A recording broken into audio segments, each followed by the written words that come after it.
Merci de nous rejoindre sur Arc-en-Ciel Télévision. Nous voici à nouveau en train justement de poursuivre, de continuer avec cette grande pensée qui nous accompagne depuis peu sur votre télévision. Le sort, briser le sort. Eh bien, les orientations sont en train justement de s'ajouter aux autres. Il a été question tout d'abord de parler du sort de la sorcellerie, du sort de l'hérédité. Finalement, aujourd'hui, nous allons emprunter le chemin du sort de la solitude. Aujourd'hui, on va en parler. Est-ce qu'il s'agit de ça? Il s'agit d'une autre forme de la solitude. Nous allons tenter de le comprendre tout au long de ce magazine avec le docteur Jonathan Caustic, qui est pasteur de l'église Zion Church. Eh bien, nous allons déjà lui souhaiter la bienvenue à nouveau sur ce plateau. Merci à vous, merci à tous les téléspectateurs qui nous suivent, qui ont pris goût de suivre la série Briser le sort. Et aujourd'hui particulièrement, on parle du sort de la solitude. Je suis très content d'être là. On est très content d'être là, pas plus que nous, qui sommes également très contents de vous retrouver. Étant donné que vous nous êtes en bénédiction déjà depuis le premier numéro. Et aujourd'hui, j'aimerais justement qu'on puisse rentrer dans le 2 numéro passé succinctement. Est-ce que vous pouvez nous dire de quoi il s'agissait les autres fois? Exactement, nous avions parlé de briser le sort de la sorcellerie. Nous l'avions dit, la sorcellerie était tout ce qui avait pour but de nuire aux autres. Cela pouvait se faire de manière diurne, c'est-à-dire en plein jour, en développant une certaine attitude de méchanceté, comme on ne peut pas expliquer. Nous avons donné 2 remèdes principaux. Le premier, en parler à un homme de Dieu. Deuxièmement, donner sa vie au Seigneur. Mais on dit qu'il y avait aussi la sorcellerie nocturne, celle où vos rêves sont très confus et que vous n'arrivez pas à comprendre tous ces rêves. Nous l'avions dit, allez voir des hommes de Dieu, mais aussi donnez votre vie au Seigneur. Ensuite, nous avons parlé sur briser le sort, mais cette fois-ci, nous avions parlé de l'hérédité. Nous avions dit que l'hérédité était tout ce que l'on pouvait obtenir par nos ascendants, et c'était des choses pour lesquelles on ne choisit pas. Personne ne choisit par hérédité ce qu'il obtient. C'est-à-dire, cela nous est imposé. Et vous avez le pouvoir de briser le sort de l'hérédité que par la foi. Nous avions établi 2 types d'hérédité. La première hérédité, c'est l'hérédité familiale. La deuxième, c'est l'hérédité de lieu. Nous avions dit que chaque lieu émane d'une hérédité parce qu'il y a des esprits, il y a des gens qui ont vécu là-bas. Mais encore, l'hérédité familiale, elle est très connue, elle va de père en fils. Mais toutes ces hérédités peuvent être brisées que par la foi. Briser le sort de la solitude. Avant d'y arriver, on devra tout d'abord comprendre et même remettre le terme solitude dans le contexte qui va le plus nous concerner tout au long de ce magazine. Exactement. Il n'y a pas un contexte particulier. Je crois que la solitude, ça a été choisi comme ça pour faciliter tout le monde la compréhension. La solitude, le fait d'être seul, le fait de demeurer seul. Il y a des gens qui ont toujours cette tendance-là. Je veux faire des choses seul. Je préfère rester. Mais désormais, j'ai décidé d'être seul parce que les gens de ce monde sont déçus. Oui, monde déçus. Je veux vivre seul. Et je crois qu'on va en parler et d'essayer de dire quel est le remède pour briser le sort de la solitude. Parce que vous pensez que vous êtes seul et que vous êtes bien seul, mais au commencement, il n'en était pas ainsi parce que Dieu n'a jamais voulu que l'homme soit seul. Alors, la solitude dont il est question, ça veut dire le fait de rester seul. Est-ce que vous vous attaquez aussi à ce jeune ministre qui veulent adopter, qui veulent justement copier l'apôtre Paul? Vous parlez des célibataires? Oui, mais ce n'est pas le contexte, bien que je considère que le mariage vient apporter quand même beaucoup de choses, mais être seul, je parlerai beaucoup plus de le fait d'être avec les frères, d'être avec les sœurs et de faire les choses avec les autres parce que c'est ça que la Bible nous recommande. Mais Paul nous dit clairement que lui, il pense qu'il faut docteur parmi les gens qui enseignent aux gens de ne pas se marier. Parce que c'est très important de se marier, parce qu'en se mariant, vous accomplissez une des longues prophéties de la Bible. La Bible commence avec un mariage et la Bible finit par un mariage. Très bien. Et la seule manière de pouvoir respecter cette longue prophétie, c'est de pouvoir se marier. Donc, je considère que oui, est-ce qu'on va en parler un tout petit peu C'était en train de les attaquer. Ils sont en grand nombre en train de nous regarder à l'instant précis. Alors, on va rentrer justement dans la solitude, mais aussi dans ce sort de la solitude que nous vous demanderons de pouvoir, bien entendu, nous l'exposer tout d'abord avant de toucher le piste de solution.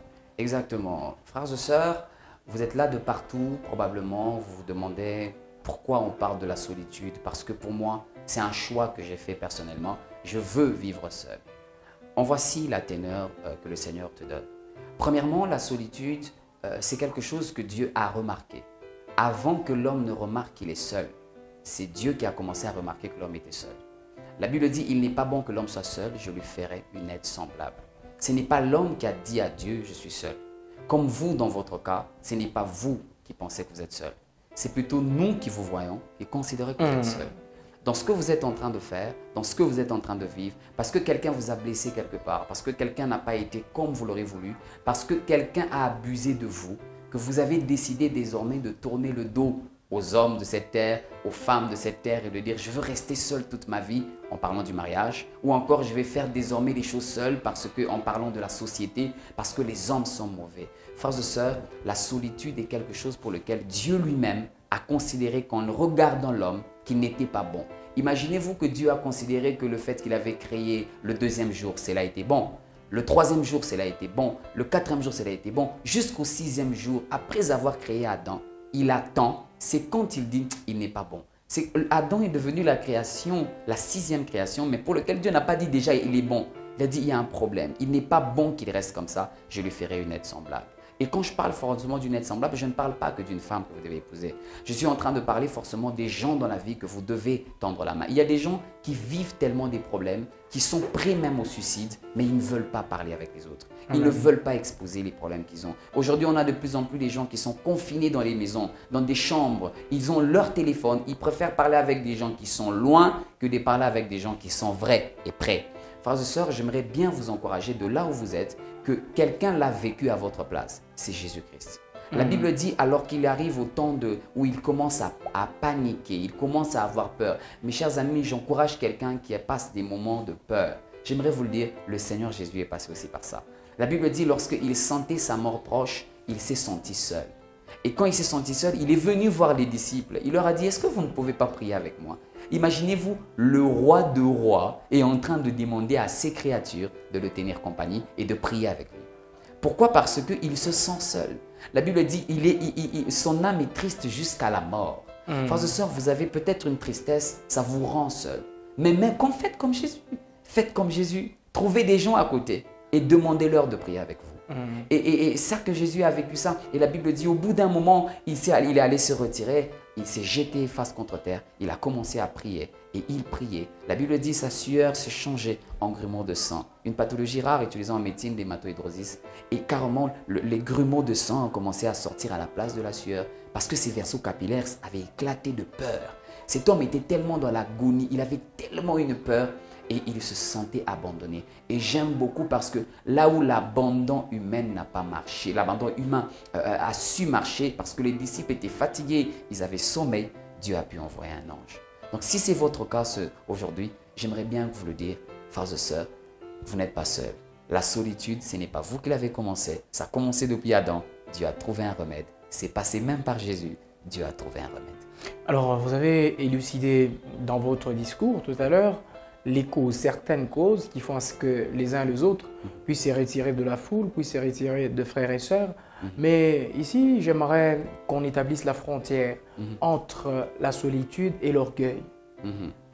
Ouais, c'est un fait. Il y a des gens qui veulent être seuls parce qu'ils sont orgueilleux, parce qu'ils considèrent qu'ils dépassent les autres et qu'ils sont au-dessus de la mêlée.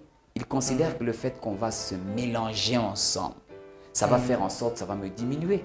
Vous savez, je suis jeune pasteur et je sais que ça, c'est quelque chose qui arrive. Quand vous arrivez à un milieu où vous sentez que vous êtes pasteur et que les autres, ils ne sont pas pasteurs, ça commence à vous faire dire, je ne dois pas m'asseoir sur les mêmes chaises que eux. On doit me donner la place un tout petit peu devant. Parce que vous voulez être seul, pas parce que vous le méritez, mais parce que vous estimez que vous êtes au-dessus de la mêlée. Frères et sœurs, et je me dis, Monsieur Arcel, vous savez quelque chose que Dieu a fait? Il a fait en sorte que toute l'Église soit un seul individu. Allez-y. Dieu a fait en sorte que l'Église soit un corps. Et il a fait en sorte que toutes les églises chinoises, arabes, je ne sais pas, soient réunies dans un seul corps parce que dans la pensée de Dieu, tout le monde doit être ensemble. Dans la pensée de Dieu, il n'y a pas l'église qui est, je ne sais pas, il n'y a pas deux corps du Christ, il y a un seul corps. Et peut-être qu'on le dit comme ça. Vous savez, quand on dit corps du Christ, les gens disent corps comme ça. Mais c'est le corps. La tête est au ciel, le corps est sur la terre. Le corps est peut-être séparé du point de vue physique, mais spirituellement, on est tous rattachés. Que celui-ci prêche je ne sais pas quoi, que celui-là prêche je ne sais pas quoi, on est tous unis dans le corps qui est resté. C'est technique, frères et sœurs, et il faudrait comprendre ça. Et Dieu ne nous bénit qu'au travers son corps.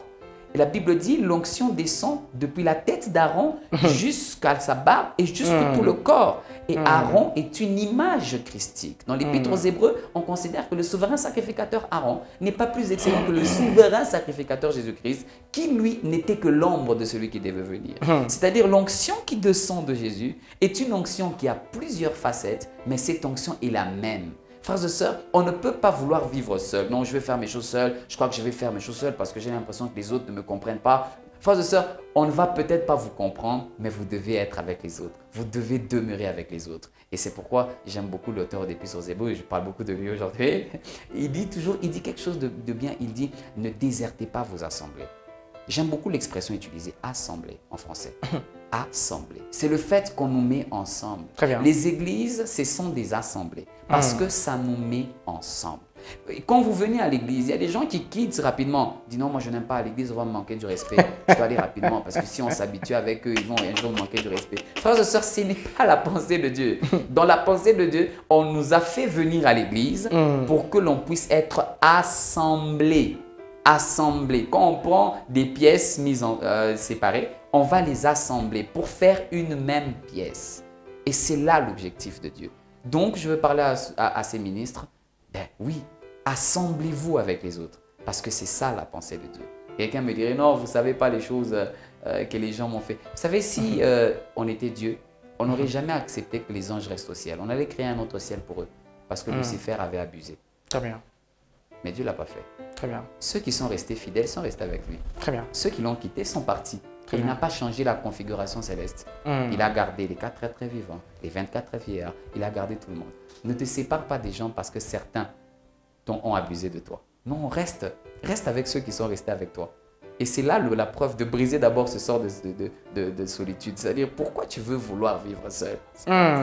Et finalement, j'aimerais ici vous inviter à nous donner les stratégies, les méthodes, s'il y en a plusieurs ou sinon une seule, de pouvoir sortir de cet état de solitude qui pratiquement commence à se constituer en un esprit. C'est comme ça que l'apôtre Paul dit. Il a envie de faire du bien, mais il n'arrive pas à le faire. Peut-être qu'il y en a, il a envie de s'intégrer, mais l'esprit tellement supérieur sur lui, agissant bien entendu à l'encontre de ce que lui désire faire. Oui. Comment on fait pour sortir de ça? Alors je le dirais premièrement, en regardant droit devant et ceux qui sont en train de nous suivre, que le premier remède pour briser le sort de la solitude, c'est de se remettre en question. Se remettre en question, pourquoi? C'est de voir en soi-même. Écoutez ce qui se passe avec Jésus, je le donnais tout à l'heure en exemple. C'est celui qui marche sur l'eau. C'est celui qui multiplie les pains. C'est celui dont les disciples appellent Rabbi. C'est celui dont les foules s'amassent à gogo. C'est quelqu'un pour lequel juste le fait de toucher le pan de sa robe, quelqu'un peut être guéri. Il peut même guérir même quand il ne t'a pas parlé directement. Juste le fait que toi tu le touches, tu peux guérir. Mais on le retrouve dans les moments sombres de sa vie où il demande aux disciples, est-ce que vous ne pouvez pas prier avec moi? Le premier remède de briser la solitude, c'est le fait de se remettre en question. C'est de se dire, je ne suis pas que moi. Dieu a mis tellement des gens aux côtés de moi que je ne dois pas me priver de la bénédiction que les autres sont pour moi. Le deuxième de remède, le premier je disais se remettre en question. Le deuxième de remède, c'est de pouvoir se regarder mais au travers de la parole de Dieu. Frères et sœurs, s'il y a une chose qui peut vous convaincre, ce n'est pas une émission, c'est la parole de Dieu. Amen. La Bible dit la parole de Dieu est efficace, capable de séparer les moelles et les jointures. Amen. La parole de Dieu est capable de séparer les plus fines frontières qui existent, même entre l'âme et l'esprit. La parole de Dieu est capable d'entrer. Amen. Frères et sœurs, pour quelqu'un qui vit tellement seul, le premier remède, c'est se remettre en question, avoir le temps de faire une introspection de sa propre vie et de se dire, est-ce que c'est moi qui suis le problème ou c'est plutôt les autres? de vous parler clairement et sincèrement. Mais deuxièmement, c'est avoir ce miroir de la parole de Dieu.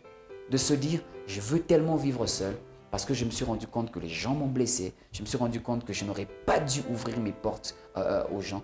Mais c'est de rendre compte que la Bible dit, pardonne-nous nos offenses comme nous pardonnons à ceux qui nous ont offensés.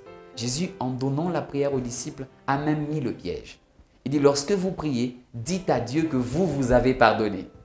Et que Dieu doit vous pardonner comme vous avez pardonné. Donc ça devient pratiquement le pardon de Dieu une réaction. Une réaction à l'action de fait que vous pardonnez aux autres.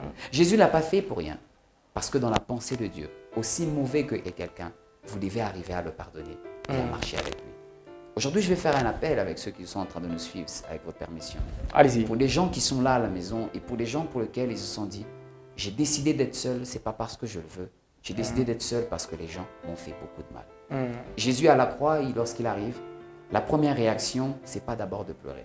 La première réaction, c'est de se dire, en tant que sacrificateur et même sacrifice à la fois, je dois me vider complètement de toute cette culpabilité que ces gens vont porter un jour en mon égard, mais aussi de briser ce fardeau qui fait que j'aurai du mal à leur pardonner. Très bien. La Bible dit, Jésus prononce la première parole en disant, Père, pardonne-leur, car ils ne savent pas ce qu'ils font. Il y a des gens qui vous ont fait du mal, mais ils ne savaient pas ce qu'ils ont fait.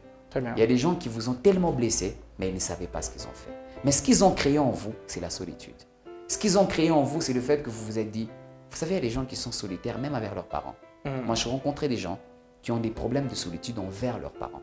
Ils considèrent que leur père leur traite tellement mal qu'ils ont décidé, désormais, ils vont le considérer que comme un tuteur, mais pas comme un véritable père. Mais Dieu m'envoie aujourd'hui vous dire, vous avez le pouvoir de pardonner. Vous avez le pouvoir de briser ce sort de la solitude. Parce que ça ne sera pas qu'avec vous. Ça sera avec votre petit frère, ça sera avec quelqu'un d'autre. Et ça sera tout autour de vous. Vous risquerez de vivre dans une vie où vous êtes seul. Vous êtes dans la vallée de l'ombre de la mort, comme on le dit. Et ce n'est pas quelque chose de bien. Tellement vrai, la situation qui justement se passe dans plusieurs églises, dans plusieurs familles, dans plusieurs sociétés, finalement dans plusieurs milieux, nous les vivons. La solitude, ils sont très nombreux à pouvoir le vivre. Il y a même celui ou celle qui nous suit à l'instant précis qui se décide finalement de pouvoir être seul parce qu'on lui a causé du tort. J'aimerais ici, puisque vous êtes porteur de cette grâce, finir l'émission, terminer et vous demander, bien entendu, de prier pour cette catégorie de personnes qui, justement, veulent aller vers la solitude. C'est la première catégorie. Et la deuxième, ceux qui sont déjà dans la solitude, dans le plus profond de la solitude, bien entendu. On va donc se retrouver très prochainement. Mais je laisse le docteur Jonathan Caustic de pouvoir... Allez, on va donc se retrouver très prochainement. Le docteur Jonathan va prier sur vous. Allez, soyez attentifs et on va justement se retrouver dans la prochaine émission. De là où vous êtes, vous allez juste fermer vos yeux et vous allez être concentré à ce que je vais dire. Et pourquoi pas répéter ces paroles que je vais prononcer tout à l'heure de deux catégories de personnes. Tendre Père, Seigneur, je suis là. Comme David, j'ai été persécuté. Je ne savais pas pourquoi Saül me voulait tellement mort. Qu'au bout d'un moment, j'ai tellement couru que je me suis fatigué de le faire. Mais Seigneur, j'ai décidé de me réfugier. Mais au bout d'un moment, j'ai compris qu'il fallait que je vive avec les autres. Même si j'ai grandi dans le fait que je vivais seul dans la brousse et que mes parents n'avaient pas beaucoup d'égard pour ma personne, j'ai décidé quand même de briser ce sort et de vivre cette fois-ci avec tout le monde et de partager avec Jonathan qui était prêt à m'accepter alors que même mes frères n'étaient pas d'accord avec moi. Seigneur, je prie pour une catégorie de personnes comme Moïse qui ont fait des choses graves et pour lesquelles ça leur a poussé carrément de s'exiler de la communauté dans laquelle tu vivais hier, mais pour laquelle aujourd'hui tu te rends compte que ces gens t'ont pour ennemi. Moïse, alors qu'il fuit l'Égypte, il se retrouve dans les plaines près des Madianites. La Bible dit que Dieu va l'emmener dans un peuple qu'il va décidément commencer à connaître, que Dieu t'envoie dans un endroit où tu vas connaître des nouvelles personnes et des personnes qui seront capables de relancer ta vie. Je déclare que le sort de la solitude soit brisé en toi et que tu vives une vie où tu as assemblé aux autres. Au nom de Jésus. Amen. Amen.